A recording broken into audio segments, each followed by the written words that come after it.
Muy buenos días, un fuerte y gran abrazo para todos. Una vez más damos gracias a nuestro Padre Eterno por permitirnos el privilegio de estar en contacto y en comunión con todos ustedes a través de esta plataforma que por ahora es Instagram. Asimismo, les recuerdo nuestras redes sociales, todas como Apóstol José Silva, Facebook, Telegram, nuestro canal de YouTube y por supuesto Instagram, todas como Apóstol José Silva. Allí puede ver este y muchísimos otros temas que hemos tratado a lo largo y ancho de este ministerio online, ¿ok? Fíjense, hemos venido conversando, hablando de temas de diferentes tópicos, todos con la intención, todos con esa intención de encender la luz, para que esa luz nos alumbre a través de su palabra. Esto es lo importante, ¿ok? Bien, fíjense. Hace 15 días aproximadamente terminamos un tema que lo llamamos el poder de ser sellados, saber que somos sellados, indistintamente de las situaciones que podamos estar viviendo, de los distintos puntos de vista, saber que somos sellados, tenemos un sello. No es que nos van a sellar, como dice el libro de Apocalipsis, o mejor dicho, no como dice el libro de Apocalipsis, sino como los que interpretan el libro de Apocalipsis dicen, ¿ok? Que vamos a ser sellados. No, nosotros ya fuimos sellados. Efesios capítulo 1 nos habla de que hemos sido sellados con el sello del Espíritu Santo. Entonces, el poder de saber que hemos sido sellados nos da una amplitud ante cualquier circunstancia, o por lo menos nos faculta. Porque una cosa es que estemos facultados para, y otra cosa es que nosotros ejecutemos esa facultad. Son dos cosas distintas, ¿ok? Bien. Lo último que hablamos en esa oportunidad es que era nuestro mejor momento. Y dedicamos, ese domingo, hace 15 días, dedicamos algunos textos bíblicos con la finalidad de entregar herramientas para que éstas a su vez nos permitan poder utilizar o cómo aprovechar mejor el momento que estamos viviendo, cómo aprovecharlo mejor. Y dimos algunos textos bíblicos, Josué capítulo 3, Jeremías, Isaías, en fin. Pero la base fundamental que dimos en esa oportunidad es que estamos viviendo el mejor momento porque nosotros hemos sabido esperar, hemos sabido creer, confiar y esperar. Hemos sabido vivir en la expectativa que esa espera, que ese creer, que ese confiar nos brinda. ¿Para qué? Para que las gloriosas manifestaciones que Dios tiene para nosotros se hagan presentes.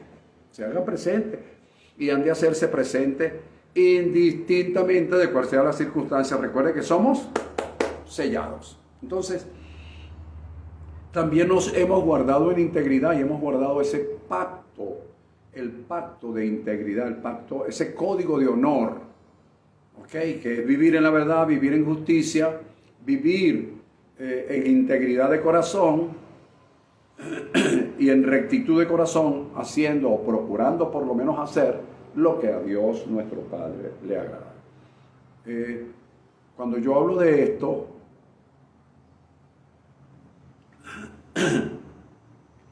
nuestra mentalidad religiosa, porque hay que decirlo, es nuestra mentalidad religiosa, nosotros tenemos un inconsciente colectivo que tristemente fue lleno de alguna manera con mensajes religiosos, bien sea que por nuestros padres, nuestros padres biológicos, nuestros padres espirituales, y eso a veces se aflora cuando uno dice viviendo, haciendo las cosas que le agradan a Dios. Entonces es como que si viviéramos en un solo rezo, aleluya, amén, puestos de rodillas, condenados, señalados. Si hacemos una cosa que no nos parece, vivimos condenados, nos condenamos a nosotros mismos, en fin, vivimos en una zozobra. Y vivir en zozobra es vivir fuera del espíritu de gracia. Y de eso es que quiero yo conversar, o a partir de hoy, comenzar a conversar acerca de lo que es la gracia como tal. ¿Por qué? Porque es un legado. Un legado que dejó Jesucristo. Se lo dejó a Pablo. Pablo se lo dejó a Timoteo, a Filemón, a Tito, a otras cantidades de personas, y que con el tiempo se tergiversó la palabra de gracia por la incursión, por así decirlo, de la política en la religión. Entonces se convirtió en una política religiosa. Entonces empezaron a colocar argumentos y leyes y frenos y una cantidad de cosas que a la larga trajo como consecuencia el oscurantismo, que no quiero entrar en esos periodos históricos, pero que todos sabemos que eso existió. Hasta que vino la época pues de Martín Lutero, de una cantidad de hombres que comenzaron a descubrir o a recibir la revelación de lo que es palabra de gracia, y comenzó a ampliarse. Claro, hubo por supuesto sus errores, hoy todavía cometemos muchísimos errores, pero el propósito, el fin, la razón de ser continúa vigente, ¿ok? De eso se trata. Ok, dicho todo esto, yo quiero hoy dar algunos textos bíblicos. Vamos a ir como con calma. Yo decía hoy en la mañana, mientras meditaba en el mensaje, yo decía, creo que voy a fungir como maestro, yendo paso a paso, con la finalidad de que todos, los versados y los no versados en palabra de gracia, puedan entenderme. ¿Por qué? Y voy a hablar de un texto bíblico que está registrado en la historia de la vida de Jesús, en la historia de la vida de Jesús, porque no clasificamos la historia, porque decimos que el Nuevo Testamento se inicia en Mateo, y eso no es cierto, porque no puede haber Nuevo Testamento sin la muerte del testador. Entonces no se inició allí. El Nuevo Testamento se inicia en el libro de los Hechos, que es un libro de transición, porque ha sido tristemente también mal interpretado por los llamados doctos de la doctrina. ¿Ok?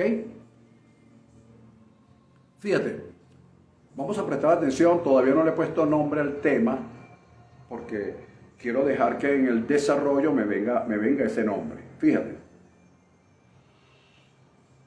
Voy a hablar del capítulo 3, o mejor dicho, voy a hacer referencia del capítulo 3 del libro del Evangelio según San Mateo. Si ustedes tienen sus Biblias allí o tienen bolígrafos, por favor anoten, porque vamos a tocar varios textos bíblicos y vamos a extraer de allí lo más que podamos para dar una mejor visión de lo que allí sucedió. Dice el capítulo 3, versículo del 13 al 17 del Evangelio según San Mateo, lo siguiente. Entonces Jesús vino de Galilea a Juan al Jordán para ser bautizado por él. Pero Juan se le oponía diciendo, yo necesito ser bautizado por ti y tú vienes a mí.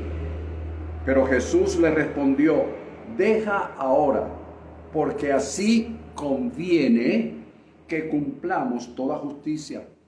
Entonces le dejó. Jesús, después de ser que fue bautizado, subió luego del agua o de las aguas. Y he aquí los cielos fueron abiertos y vio al Espíritu de Dios que descendía como paloma y venía sobre él. Y hubo una voz de los cielos que decía: este es mi Hijo amado, en quien tengo complacencia. Eso es un texto hiperconocido por nosotros. ¿Qué sucede allí o qué sucedió allí? Es lo que vamos a comenzar a desglosar a partir de hoy. En este desglosamiento, como dije antes, yendo paso a paso, lleva la finalidad de que podamos entender qué fue lo que sucedió allí, históricamente hablando. ¿Qué mensaje espiritual hay allí? ¿Y cuál es el mensaje para nosotros hoy? ¿Y qué fundamentos puede ese acto, esa situación, ese acontecimiento puede enseñarnos a nosotros hoy? ¿Qué puede enseñarnos? Bien, en primer lugar voy a desglosar lo siguiente. La palabra Galilea, indistintamente de que era un pueblo, una región de aquel entonces que según los historiadores quedaba al sur de Israel, del Israel conocido de aquel entonces. Entonces, la palabra Galilea quiere decir rollos o círculos. Pero en su esencia, en su etimología, quiere decir rollos de la Torá. Es decir, rollos de la ley, de todo lo que comprendía el antiguo pacto. Entonces, cuando nosotros leemos, esto es la visualización que podemos extraer de allí, cuando nosotros leemos que Jesús vino de Galilea a Juan, a el Jordán, para ser bautizado por él, estamos diciendo que Jesús, que ayer fue la palabra encarnada, Jesús, que ayer fue la palabra encarnada, viene de los rollos de la Torá. Vino de los rollos de la Torá, vino de allí para ser bautizado por Juan al Jordán. Ahora, ¿qué significa esto, pastor? Bueno, él vino a ser bautizado por este señor llamado Juan, que voy a hacer un preámbulo, hacer un paréntesis, para explicar algo rápidamente, porque hubo un escenario previo a esta situación con Jesús. ¿Cuál fue el escenario previo? Lo leemos en los primeros 12 versículos de este capítulo 3, ¿ok? Los primeros 12 versículos donde leemos que Juan el Bautista, o como así se le conoció, el profeta Juan, ¿ok?, tenía un mensaje que tenía 5 puntos básicos, que esto es importante porque a veces nadie los desglosa, sino que nos los dicen y ya como algo que pasó y lo leemos y no sucedió nada. Su mensaje tenía 5 puntos básicos. Esos 5 puntos básicos que tenía, que era el escenario previo, era, primero, él predicaba un arrepentimiento. Él decía en su alocución, decía: el tiempo se ha cumplido y el reino de Dios se ha acercado. Arrepentíos, decía Juan, y creed en el Evangelio. La palabra Evangelio no se había oído hasta ese momento. Nadie, absolutamente nadie de aquella época había oído la palabra Evangelio. Nadie. Que traduciéndola quiere decir buenas nuevas. Crean en las buenas nuevas. Era el mensaje de Juan. Pero el arrepentimiento del cual hablaba Juan era un arrepentimiento de lo que ellos también para aquel entonces llamaban de pecado. Arrepentimiento de pecado. Había que arrepentirse de pecado. Entonces, en primer lugar, en el escenario que le estoy planteando, Juan tenía 5 puntos básicos. Número 1, el arrepentimiento. ¿Por qué? Porque él predicaba que el reino de Dios se había acercado. Ahora, Interesante saber que también él predicaba que él era la voz que clama en el desierto. La voz que clama en el desierto. Y dentro de su mensaje tenía como tercero, él era el que venía de alguna manera a preparar el camino para Jesús. Por supuesto que en ese momento la gente no estaba entendiendo lo que él estaba diciendo, pero ese era su mensaje, ese era el escenario. Y hablaba también de que su misión era enderezar las sendas. Y por último, como número 5, él afirmaba dentro de su mensaje que el que venía después de él, que era primero que él y que era más poderoso que él bautizaba en agua, pero el que viene detrás de mí bautizará en Espíritu Santo y fuego. Esto se quedó hasta ahí. Porque tú oyes a los grandes predicadores hablar de que Jesús vino para bautizar en Espíritu Santo y fuego, pero ellos siguen bautizando en agua.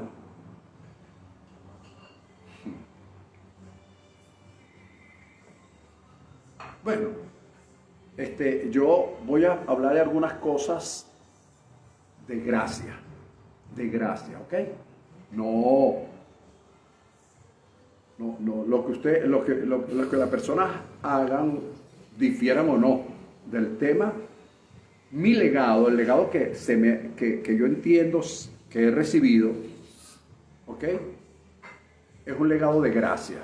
Y yo hablo de palabras de motivación, me gusta motivar a la gente, pero el mensaje central, la esencia del mensaje es gracia. Palabra de gracia. Ok. Entonces, esto que acabo de explicarle es el escenario, un escenario previo a lo que pasó con Jesús. Repito, Galilea quiere decir entonces rollos de la Torá. Y la palabra encarnada vino de la Torá, de esos rollos de la Torá, al Jordán para ser bautizado. La palabra bautizar significa o quiere decir identificación. Entonces, cuando leemos, podemos decir, sin temor a equivocarnos, sin estar cambiando ningún texto bíblico, sino dándole su etimología, que la palabra encarnada vino de los rollos de la Torá a Juan, al profeta exhortador, al profeta que hablaba de arrepentimiento, el que clamaba en el desierto, el que preparaba el camino, el que hablaba de enderezar las sendas, el que exigía arrepentimiento de pecado en ese entonces. Él vino de allí para ser identificado públicamente como el Hijo de Dios. Fíjate si es importante o no el escenario previo. Fíjate si es importante o no el escenario presente en ese momento, capítulo 3, versículo del 13 al siguiente, que es donde Jesús fue bautizado. Él fue de alguna manera... Él se aprovecha el momento, la ocasión, el evento, con la finalidad de que Jesús fuese identificado, que el pueblo de Judea, de aquella época, o de Judá, el pueblo de Judea, identificara a Jesús. De hecho, ustedes vamos a explicar que el Espíritu Santo vino sobre él, que él fue bautizado, que salió de las aguas, que se oyó una voz. Todas esas cosas las vamos a explicar con su significado. Pero lo más importante aquí es que este era el fin, que el pueblo pudiera identificar al Hijo de Dios. Cosas que vieron, oyeron, pero no lo hicieron. Es lo que sucede hoy día.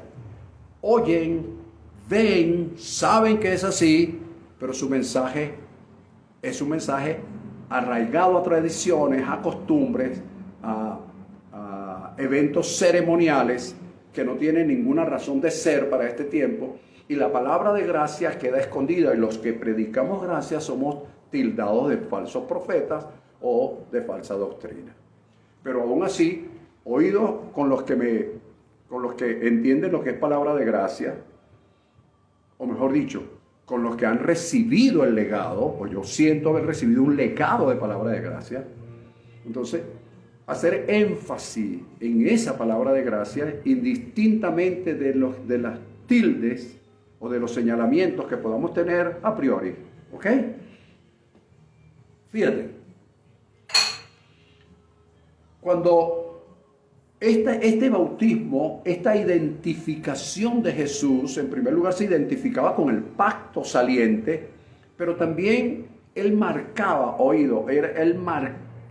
una etapa que se comenzó a dar inicio en ese momento, ¿ok?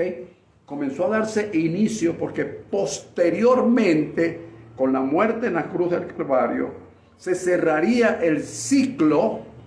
¿Cuál ciclo? El ciclo de las ceremonias, de todas esas ceremonias religiosas que la Torá hablaba. Ojo, él vino de la Torá para identificarse e identificar un nuevo tiempo que no fue entendido.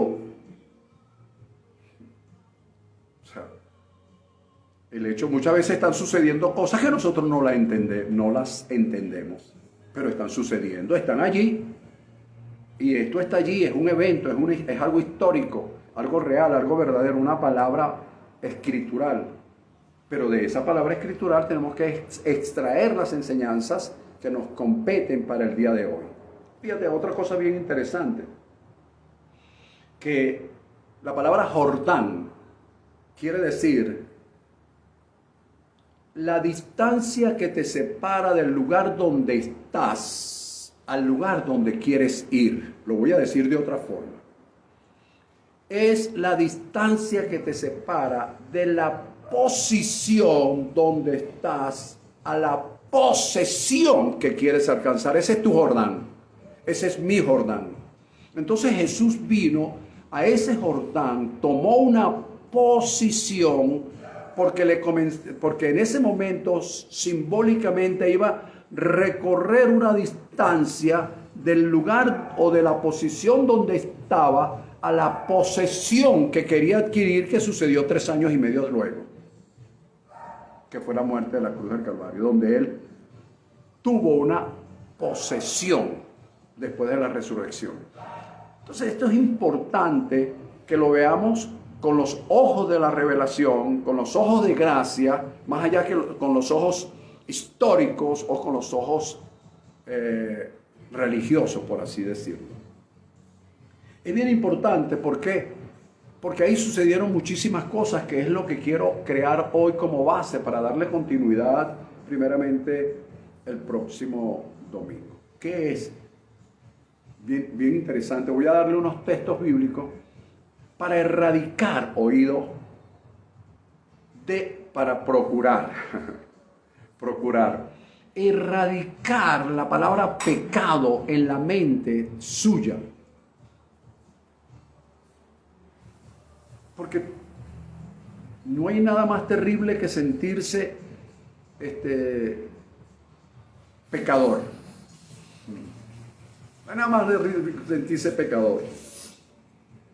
Y la Escritura establece lo siguiente, y eso es lo que quiero que lean. Que lean conmigo. En Juan capítulo 1, versículo 29, para aquellos que anotan, dijo Juan cuando vio a Jesús, dijo: he aquí el Cordero de Dios que quita el pecado del mundo. Quita el pecado del mundo. Quita el pecado del mundo. Lastimosamente, los ministros, entre comillas, ministros del Señor, bueno, sí son ministros del Señor, los ministros del Señor, todos los domingos le recuerdan los pecados a los hombres, a su pueblo, y los llaman a un arrepentimiento. Cuando el mismo que predicó el arrepentimiento de pecado, llamado Juan el Bautista, dijo que Jesús era el Cordero de Dios, o fue el Cordero de Dios que quita el pecado del mundo. Que lo quita. Entonces, si tú te sientes pecador, es porque no has entendido lo que la Escritura dice. Pero eso ya no es culpa de Dios, eso es culpa nuestra. No hay nada peor que sentirse pecador. Es más, te lo voy a decir de otra manera. No hay nada más difícil que hacerle creer y pensar, cambiar la manera de pensar de un esclavo a que es rey. Porque la persona tiene mente de esclavitud, así como el que tiene mente de pobreza. El que tiene mente de pobreza, aunque tenga dinero, sigue siendo pobre. El que tiene mente de esclavo, aunque sea libre, sigue siendo esclavo. El pueblo de Israel estuvo en esclavitud 400 años. Llegó Moisés el libertador, lo saca de la esclavitud de Egipto, lo lleva por el desierto en un camino que solamente iban a recorrer de donde ellos estaban al lugar donde tenían que llegar. Eran 3 días de camino aproximadamente, y ellos tuvieron 40 años, porque la mentalidad de esclavos que tenían no les permitió ver la libertad que Dios les estaba ofreciendo. Así mismo es el que tiene mentalidad de pobre. El que tiene mentalidad de pobreza, no de pobre. El que tiene mentalidad de pobreza, porque una persona puede ser pobre, pero no con mentalidad de pobreza. Pues puede tener escasos recursos, pero su mentalidad es de riqueza y siempre está produciendo para ello. Entonces, esta gente se mantuvo durante 40 años con una mentalidad que jamás. Y así tú ves personas que tienen dinero, pero su mentalidad sigue siendo de pobreza. Y hay personas que son libres, pero su mentalidad sigue siendo de esclavo. ¿Ves? Tú recorres barrios. Si tú recorrieras barrios, ¿ok? Como de una u otra forma yo recorro. Y mi hijo está recorriéndolo actualmente. Tú vas a ver mucha pobreza. Que con una décima, pero con una décima del presupuesto de la nación, liberaríamos esa pobreza. Pero nos conviene liberar a las personas mentalmente de la pobreza, porque mientras más mentalidad de pobreza tengan, más mentalidad de dependiente tendrán y no se sentirán libres, serán dependientes. Y entonces a un gobierno, sea municipal, sea nacional, sea estatal, le conviene tener a un pueblo sumiso con mentalidad de pobreza, porque así lo hacen más dependiente de ellos. Y entonces le dan, no le voy a decir le dan, le tiran unas migajas y ellos las agarran. Yo recuerdo haber leído en alguna oportunidad o haber escuchado que el gran señor, un gran conquistador, Alejandro Magno, o Alejandro el Grande, un gran conquistador, murió muy joven, pero estaba entristecido porque él muere de tristeza, porque según él ya no había más lugares que conquistar. Imagínate. Este hombre tenía una mentalidad tan extraordinaria, según los historiadores, que un día se consiguió, entrando a un pueblo, con un mendigo. Se le acerca el mendigo y le dice: señor Alejandro. Y él detiene su caballo. Ajá, dígame. ¿Usted me puede obsequiar algo? Y él le dijo: claro. ¿Cuál de las ciudades que he conquistado deseas tener? El hombre le dijo: no, señor, yo lo que quiero es que usted me dé algo. Y él le dijo: por favor, apártate, porque no te mereces una dádiva de mi parte.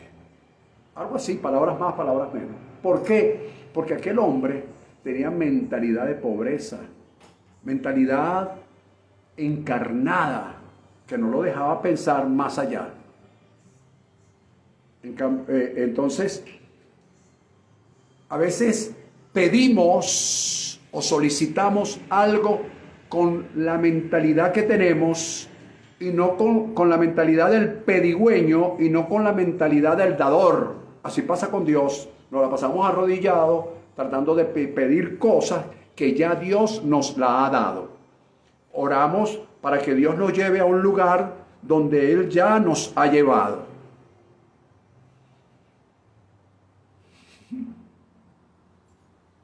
¿Cómo hacemos? La gente quiere irse al cielo y la Escritura establece que ya nosotros estamos sentados juntamente con Él en lugares celestiales. La gente pide el reino cuando ya la Escritura establece que Él nos ha entregado el reino. ¿Cómo hacemos? Hay que cambiar la mentalidad entonces, y de eso se trata. Entonces fíjate, ya estamos claros entonces con este primer versículo, Juan capítulo 1, versículo 29, donde el profeta Juan dijo, he aquí el Cordero de Dios que quita el pecado del mundo. Pero no tan solo fue Juan, porque en Primera de Pedro capítulo 4, versículo 1, para aquellos que anotan, especialmente para los predicadores disque de gracia, que se la pasan predicando, que conocen palabra de gracia, pero todos los domingos se viven condenando. Fíjate, dice lo siguiente: quien ha padecido, escucha, quien ha padecido en la carne, refiriéndose a Jesús, terminó con el pecado. No existe. Todos los domingos nos hablan a través de las redes sociales, a través de los servicios que se hacen los domingos o los días que se hagan, nos hablan de pecado, de algo que no existe según las Escrituras, pero existe según la mente religiosa. Otra cosa dice en Primera de Juan capítulo 1, versículo 12. Les escribo a ustedes, hijitos, dice el apóstol Juan, porque sus pecados les han sido perdonados en su nombre. No existen. O sea, eso es como lo que dijo Jesús en la cruz al morir, sus últimas palabras: Testalestei, cancelado está, tú no debes nada. ¿Ves? Tú lo tienes todo.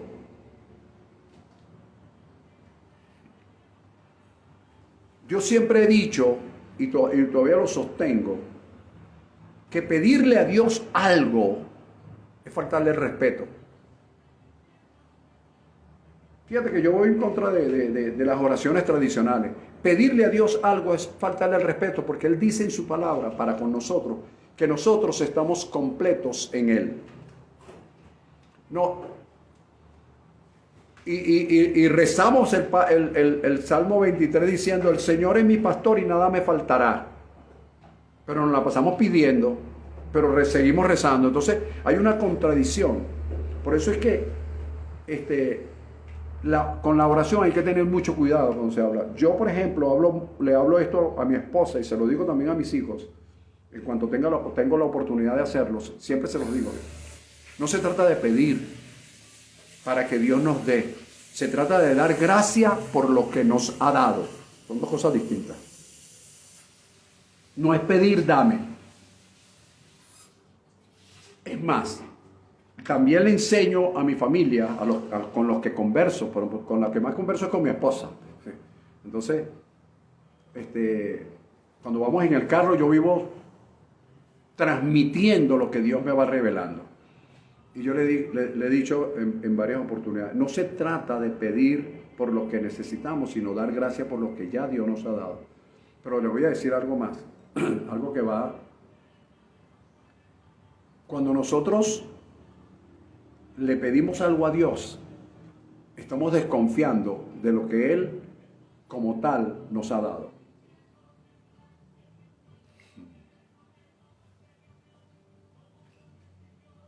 No, pero si está alguien enfermo hay que pedir para que Dios lo sane. No, hay que dar gracias por la sanidad que Él otorgó y que esta persona tiene que recibirla. Tiene que aceptarla en su ser. Y ya queda de parte de Él aceptarla o rechazarla.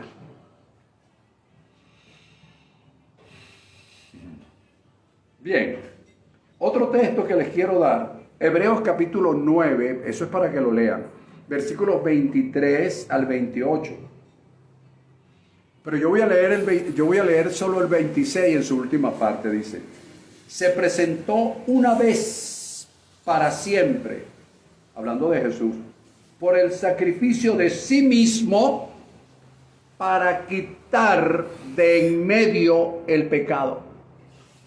Entonces yo quiero preguntarle a estos pastores, a estos grandes ministros que reúnen hasta 50,000 personas en un servicio, ¿quién te ha dado a ti la autoridad para seguir hablando de pecado a la gente? Cuando el Señor de señores, el Rey de reyes, dice la Escritura que con su propio sacrificio quitó de en medio el pecado.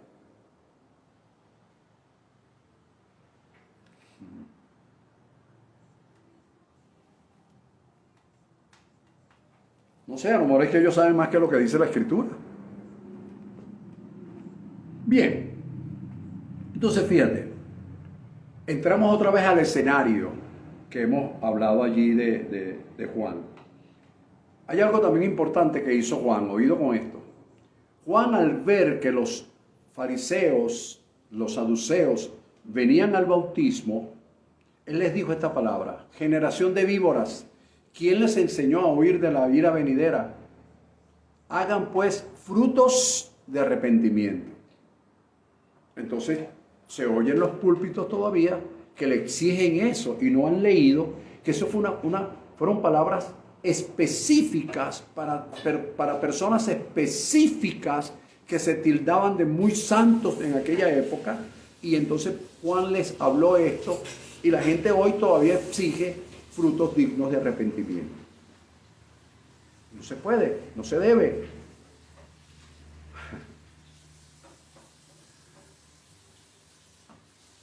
Esto es interesante, muy, muy interesante.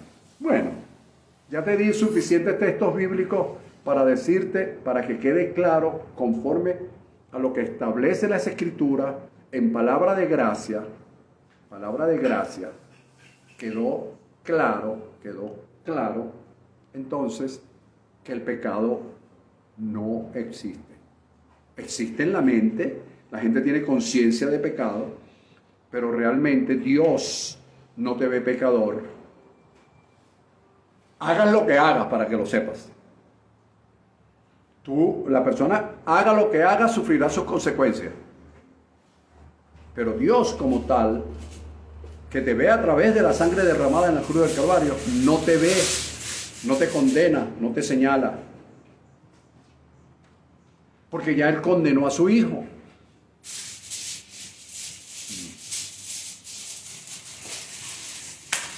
Bien, entonces, entramos en el tema propiamente dicho. La palabra encarnada vino de los rollos de la Torá a la unción profética del momento, llamado en ese entonces Juan el Bautista, para que se cumpliera el propósito de Dios Padre ya establecido, es decir, el ser bautizado, pero la finalidad es ser identificado. Por eso se tomó en cuenta ese evento público para que públicamente él fuera identificado como el Hijo de Dios para aquel momento. ¿Ok? Dice la Escritura, como número 2, ya le dije que era el Jordán, la distancia que te separa en el lugar o en la posición donde está, al lugar donde quieres llegar o la posesión que quieres obtener. Jesús estaba marcando en el Jordán una posición, ¿ok? Una posición para luego cubrir una distancia de tiempo, lugar y espacio, ¿ok? Para llegar a una posesión que era la cruz del Calvario. Ese era su Jordán. Cada uno de nosotros tenemos un Jordán. ¿Ok? Pero la Escritura dice, como número 3, allí mismo en Juan capítulo 3, versículos 13 y siguiente, dice que Juan se le oponía. Oído con esto, que Juan se le oponía. Ahora, muchas veces nosotros, así seamos profetas, ministros, ungidos, como lo quieran llamar, no, él es el apóstol, aquel es el pastor, aquel es el maestro, aquel es un ministro del Señor, un hombre de Dios. El nombre que tú le quieras dar a toda esta... Aquí, a veces nosotros como profetas de Dios, como profetas, como maestros, como pastores, nos oponemos o mejor dicho, nuestras emociones, nuestros sentimientos se oponen a que haya el cumplimiento de la palabra de Dios, tanto en nosotros como en otras personas. ¿Por qué?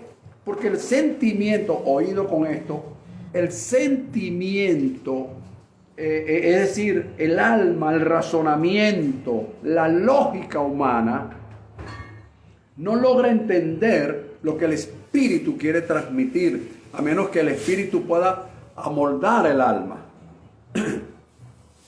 Yo lo voy a explicar en el futuro, pero hoy lo voy a mencionar, que es lo que los deberías del hombre, los debería que contradice la esencia del hombre como tal. ¿Qué es eso, pastor? ¿De qué me está hablando? ¿Por qué? Porque nosotros siempre, nuestras esposas, nuestros hijos, la sociedad entera siempre nos habla diciendo, tú deberías hacer tal cosa. Entonces nosotros recibimos el deberías sin tomar en cuenta la esencia. Y los deberías son los que se oponen a que la esencia de Dios que está en nosotros se manifieste. Tú deberías decir tal cosa. Ay, pero usted es pastor. Sí. Ay, pero como pastor usted debería. Ah, pero usted es no sé qué. Pero usted debería. Al único que no le dicen que debería es al gobierno, sino se conforman con las migajas que el gobierno les lanza. Porque no le dicen al gobierno tú deberías. Ah, pero al pastor le dicen tú deberías. O cuando el pastor dice una palabra fuera del contexto, de repente dice, no debería hablar así. Entonces cuando esos debería, aquí Juan puso su debería, fíjate que le dice, yo necesito ir a ti, en otras palabras, yo debería ir a ti y tú vienes a mí. Jesús le dijo, tranquilo, así conviene que cumplamos toda justicia. Habló la esencia, ¿te das cuenta de lo que estoy diciendo? La esencia habló por encima de la misma unción profética, porque ¿quién es mayor? ¿La dádiva o el dador de la dádiva? ¿Quién era mayor allí? El mismo Juan dijo, el que viene detrás de mí es más poderoso que yo. ¿Ves? Pero él debería, y Juan se le oponía diciendo, yo debería ir a ti y tú vienes a mí. Jesús le dijo, tranquilo. Es necesario que cumplamos, así conviene que cumplamos toda justicia. ¿Te das cuenta? Entonces los deberías no cumplen la justicia los cumple la esencia. Cuando tú tienes la esencia de Dios interna y tú te percatas de ellos, te das cuenta que los deberías te alejan de esa esencia.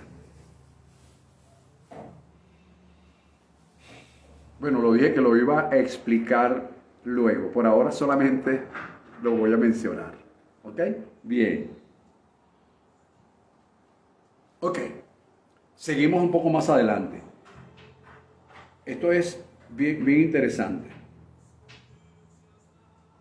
¿Por qué? Porque llego a otro texto bíblico que está en Romanos capítulo 5, versículo 13, para complementar poco más o menos lo que vengo diciendo. Allí dice, usted puede leer desde el capítulo 12 al 21 del capítulo 5 de Romanos. Por eso estoy dando suficientes textos bíblicos para que usted lo anote. Allí dice, antes de la ley había pecado en el mundo. Pero donde no hay ley, no se inculpa de pecado. ¿Ves? Donde no hay ley, no se inculpa de pecado. Y cuando Jesús muere en la cruz del Calvario, clavó todos los decretos que nos eran contrarios. ¿Lo ves? Entonces todos estos que viven condenados, con una mente de condenación, es porque tristemente Eso es lo que nos han enseñado tradicionalmente. Bien, seguimos aquí entonces con el evento del bautismo de Jesús, que no es otra cosa que Dios procurando identificarlo con ese evento como su hijo delante, un evento público para identificar a su hijo como tal.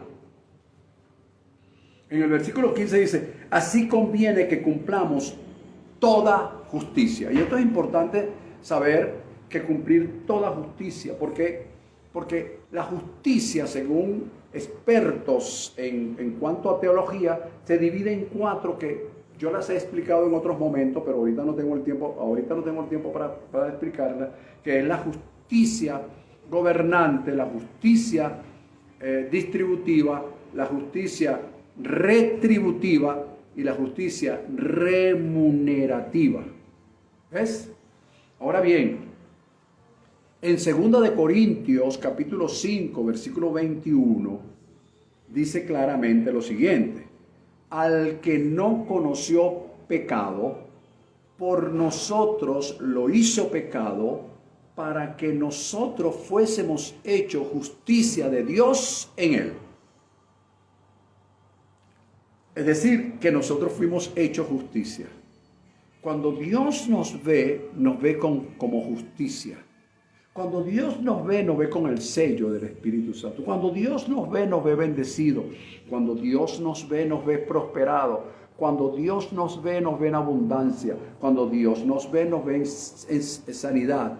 Cuando Dios nos ve como Él nos ve, conforme a su semejanza, y no conforme a la semejanza adámica que hemos traído, pero la semejanza adámica totalmente distorsionada a través del tiempo es religión. Entonces vemos a Dios con un mazo tratando de pegarnos, vemos un infierno donde hay no sé cuántas pailas, y la gente sueña hasta con el infierno, y graban por ahí, hay cantidades de reel enviados por personas que bajaron al infierno y vieron al diablo en salsa. O sea, una cantidad de cosas que se les mete en la mente o se enseñan como doctrinas en las iglesias, y el pueblo de Dios, en vez de cada día ser más libre a través de la libertad que Cristo nos dio en la cruz del Calvario, nos vemos todo el tiempo condenados, y vemos a un diablo con un tridente como detrás de nosotros. Diablitos Underbu. Entonces, él nos hizo justicia, es decir, que esa justicia gobernante, esa justicia distributiva, remunerativa y retributiva está en nosotros.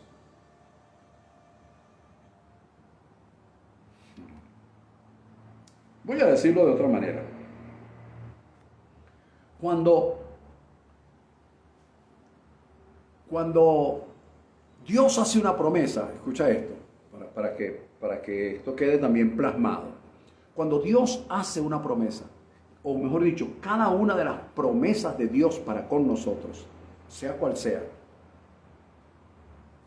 tiene 4 fundamentos bien importantes.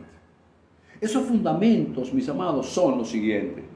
El fundamento de la justicia, de la santidad, de la gracia y de la verdad de Dios. Justicia, santidad, gracia y verdad. Ahí están los 4 fundamentos de Dios. Por su justicia y por su santidad, Dios no nos puede engañar. O sea, Dios no puede estar diciéndonos una cosa hoy y diciéndonos otra mañana. Como hay personas que dicen, no, Dios me dijo que me viniera para acá, para por la mar. Y después que estén allá en por la mar, dicen, no, Dios me dijo que me fuera de por la tierra. Entonces ya va, pero espérate un momento, tú acabas de decir que Dios te dijo que vinieras a por la mar. Sí, pero aquí me cambió y me dijo que me fuera por la tierra. O sea, un juego mental que tienen las personas, y lo peor es que lo enseñan desde los púlpitos, cuando las promesas de Dios, mis amados, están en estos 4 fundamentos. Te lo voy a repetir otra vez: justicia, santidad, verdad, gracia y verdad. Por su justicia y por su santidad, Dios no nos puede mentir, no nos puede engañar. O sea, su esencia no le permite engañarnos. por su gracia, su esencia no nos permite olvidarnos de lo que nos ha dicho. Por su verdad no se permite cambiar. Él no cambia, Él es inmutable. Entonces nosotros, como somos cambiantes, entonces queremos cambiar a Dios. Hoy un día Dios es bueno, mañana es malo. Oye, ¿por qué Dios permitió esto? Cuando nos va bien decimos Dios nos está bendiciendo. Cuando va mal Dios nos está castigando. Dios nos castiga, hermano. Porque todo el castigo fue sobre Jesús en la cruz del Calvario. Así que Dios no te castiga. Te castigan tus actos, tu mente, pero Dios no. Ok. Otra cosa bien interesante. Oído con esto voy a cerrar y el próximo domingo, the next Sunday, vamos a continuar, porque yo quiero crear una base, un fundamento donde pueda plasmar el legado de la gracia que hemos recibido. Ya dejar de jugar a la religión y plasmar esa palabra de gracia en todos los aspectos. Fíjate, para los profetas, el profeta neotestamentario es totalmente distinto al profeta antiguo testamentario. Es más, cuando el profeta Juan el Bautista, que estuvo entre el antiguo pacto, la historia, y no conoció el nuevo pacto, lastimosamente, Jesús se refirió a él diciendo: de los nacidos de mujer no se ha levantado otro mayor que Juan, que el profeta Juan. No se levantó ninguno. Es decir, él fue un profeta totalmente atípico a los demás profetas. Él en ninguna parte dijo, así te dice el Señor. No. Él vino a cumplir con una misión, fíjate, con una misión especial y fundamental. Especial y fundamental. Una vez que cumplió con esa misión, se acabó Juan el Bautista. Se acabó. ¿Ya? Porque vino a cumplir una misión específica, enderezar la senda, anunciar el camino, decir que Él era el Cordero de Dios que quita el pecado del mundo, decir que Él era el que iba a bautizar con Espíritu Santo y fuego. Esa fue su misión, especial y fundamental, no tuvo otra. Pero Él marcó hizo un antes y un después de lo que es los profetas. Los profetas actualmente se paran en los púlpitos, así te dice el Señor, y no sé qué, y tal y lo que sueltan es una cantidad de maldiciones, y otros una cantidad de, entre comillas, bendiciones, con ciertos matices que no los voy a decir en este momento, pero óigalos, véalos, a través de los reels, a través de las grabaciones, por Instagram, por Facebook, están a montones. Entonces, cuando usted oiga una profecía de esa, usted agarra 3 cosas bien interesantes que se las voy a mencionar en este momento. 3 cosas. Oído, pastores, ministros, predicadores de gracia, escuchen esto. Toda profecía, toda predicación tiene que ser filtrada por la cruz. Te lo voy a decir de otra forma. Toda predicación, toda profecía tiene que tener 3 fundamentos exclusivos. 1, honrar y glorificar y exaltar el nombre, la soberanía de Dios, su amor incondicional, su amor inmutable, su gracia y su favor para con sus hijos. 2, tiene que honrar el sacrificio hecho por Jesús en la cruz del Calvario. Y no me honras el sacrificio de Jesús en la cruz del Calvario cuando me hablas de pecado. No honras el sacrificio de Jesús en la cruz del Calvario cuando hablas de condenación. No honras el sacrificio de Jesús en la cruz del Calvario. Cuando no sabes distinguir ni separar el antes y el después de la cruz. Y eso lo digo con algunos predicadores también de gracia. Y en tercer lugar, mis amados, que honre el trabajo, la misión del Espíritu Santo. La misión del Espíritu Santo, entre otras muchas que hay. Tiene muchísimas, pero el encargado de tomar de la palabra y enseñárnosla. El encargado de mostrarnos las cosas que están por venir. El consolarnos. El traer a nuestra vida la presencia del Padre y del Hijo. Entre otras muchas. Termino con esto. El profeta neotestamentario tiene tres cosas también fundamentales. ¿Cuáles son? Edificar, exhortar y consolar. ¿Y qué te parece que la palabra consolación y exhortación no es pegarle gritos, no es maltratar, porque si no, no edificas, sino destruyes?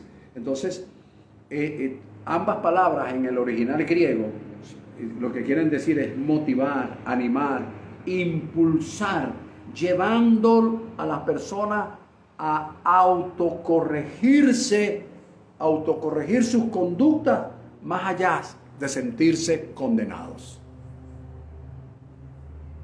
Y ese ánimo, esa motivación, ese impulso, esa corrección es lo que hace que esa persona se edifique y pueda edificar. Ese es el mensaje neotestamentario. Ese es el mensaje de este tiempo.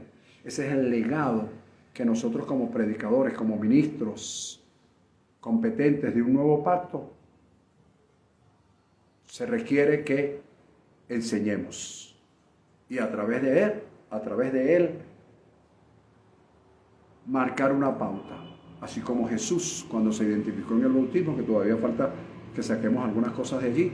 Así como Jesús, identificado como Hijo de Dios en el bautismo, públicamente, comenzó una etapa de cruzar su Jordán del lugar donde estaba al lugar donde quería estar, de la posición que tuvo en ese momento para la posesión que quería obtener.